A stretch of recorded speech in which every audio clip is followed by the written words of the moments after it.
Selamat datang di channel Belajar MIPA. Belajar MIPA, matematika dan IPA sangat menyenangkan. Klik like, subscribe, dan tombol lonceng untuk mendapatkan pembahasan-pembahasan yang menarik dari Belajar MIPA.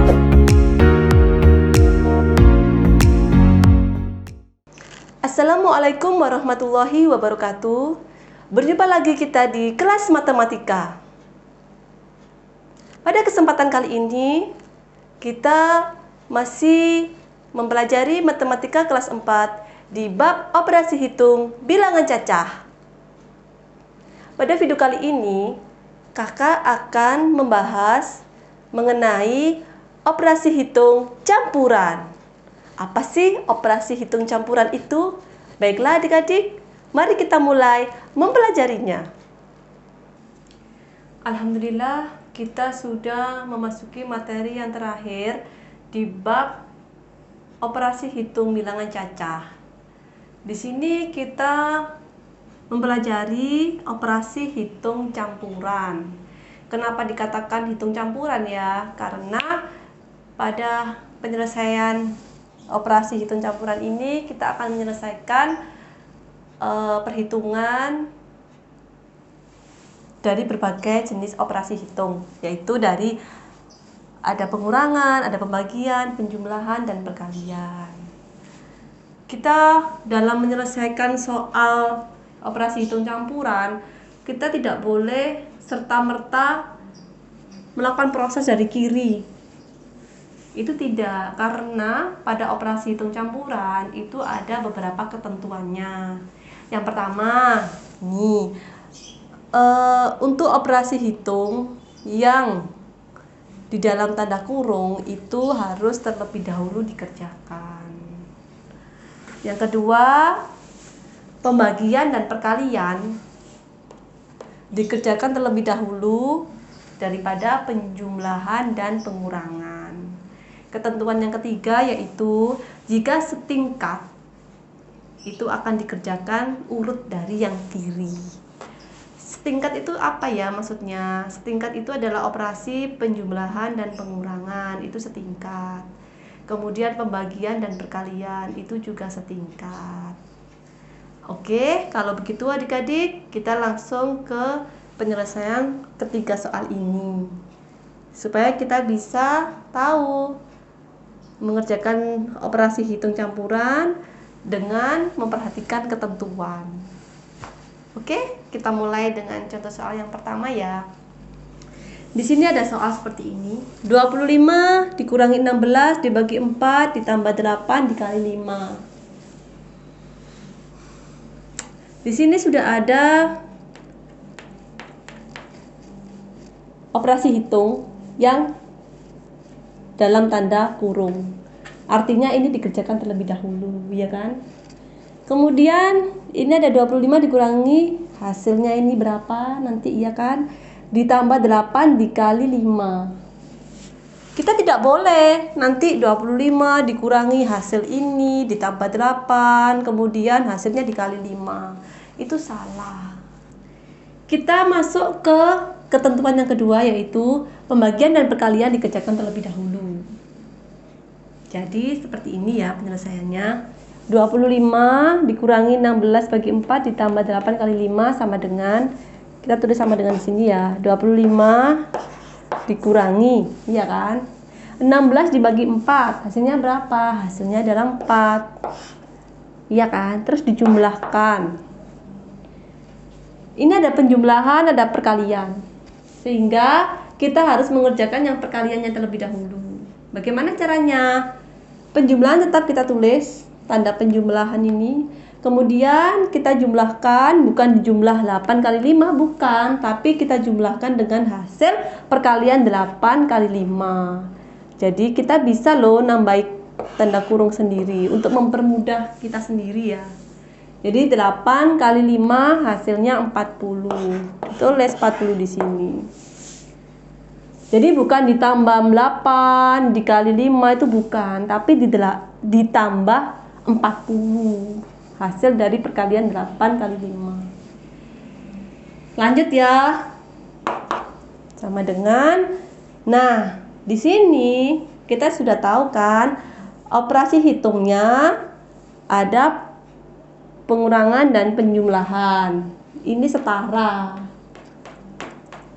Kembali ke ketentuan yang ketiga, jika setingkat dikerjakan urut dari kiri, ini kan setingkat ya, pengurangan dan penjumlahan, maka kita bisa menyelesaikannya itu dengan cara urut dari kiri.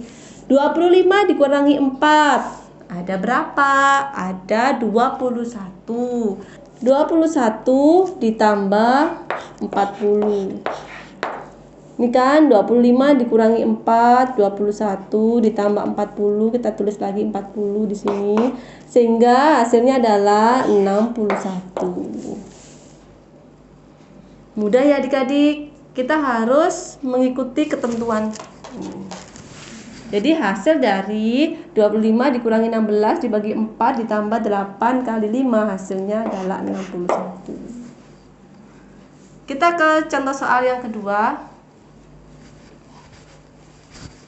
4 dikali 5 dikurangi 10 dibagi 2. Ini tidak bisa kita kerjakan seperti ini. 4 kali 5 adalah 20 dikurangi 10 menjadi 10 dibagi 2 menjadi 5. Tidak boleh seperti itu. Karena ini operasi hitung campuran, kita mengikuti ketentuan. Di sini ada operasi hitung perkalian, pengurangan dan pembagian. Untuk menyelesaikan soal yang seperti ini, kita langsung saja mengelompokkan yang harus dikerjakan terlebih dahulu. Jika ada, kita masuk ke ketentuan yang kedua.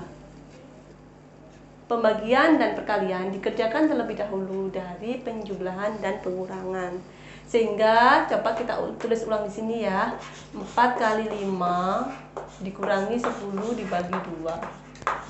Karena di sini ada perkalian dan pembagian, maka kita lakukan adalah kita kerjakan terlebih dahulu, kita tandai, kita kurung. Kita beri tanda kurung sebagai tanda kalau ini yang harus kita kerjakan terlebih dahulu.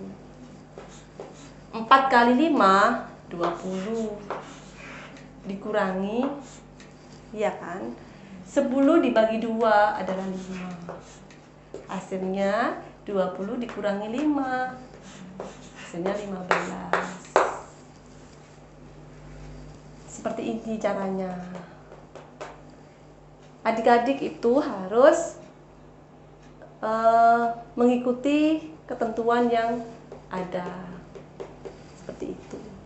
Untuk soal yang ketiga, nah ini 40 ditambah 10 dikurangi 5 ditambah 4 kali 5. Bagaimana cara menyelesaikannya? Di sini ada penjumlahan, ada pengurangan, ada penjumlahan setara ya. Ini bisa dikerjakan dengan mengurutkan dari kiri terlebih dahulu.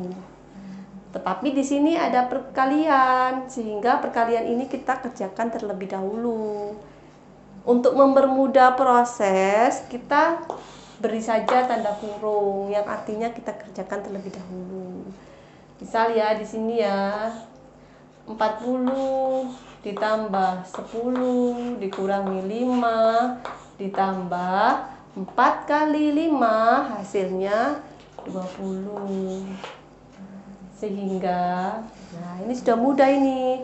40 ditambah 10 hasilnya 50. 50 dikurangi 5 hasilnya 45. 45 ditambah 20 hasilnya 65. Kenapa kakak langsung menjumlahkan, mengurangkan, menjumlahkan lagi? Karena di sini itu kan operasi hitungnya itu kan tinggal penjumlahan dan pengurangan. Ini sifatnya adalah setingkat, sejajar. Kalau setingkat tadi apa? Dikerjakan urut dari kiri. Jadi langsung saja dikerjakan. 40 ditambah 10 adalah 50, dikurangi 5 adalah 45, dijumlahkan dengan 20 menjadi 65. Jadi hasil dari 40 ditambah 10 dikurangi 5 ditambah 4 kali 5 hasilnya 65. kita harus benar-benar hafal tabel perkalian, pembagian, ketentuannya untuk operasi hitung campuran itu seperti apa, operasi hitung perkalian dan pembagian itu setara, penjumlahan dengan pengurangan itu setara. Jika ada perkalian dan penjumlahan, maka perkalian yang dikerjakan terlebih dahulu. Jika ada operasi hitung yang setingkat, maka dikerjakan dari kiri ke kanan. Itu adik-adik harus benar-benar memperhatikan ketentuan supaya hasil akhir dari operasi hitung campuran itu adalah benar. Ya, demikian pembahasan dari kakak. Dengan selesainya pembahasan kakak mengenai operasi hitung campuran, berarti selesai sudah pembahasan bab kedua pada matematika kelas 4. Semoga apa yang kakak jelaskan ini bisa membantu adik-adik yang sedang belajar di rumah. Semoga apa-apa yang telah kita bagikan, apa yang kita pelajari itu menjadi ilmu yang bermanfaat bagi kita semua. Demikian pembahasan dari kakak. Terima kasih atas perhatian.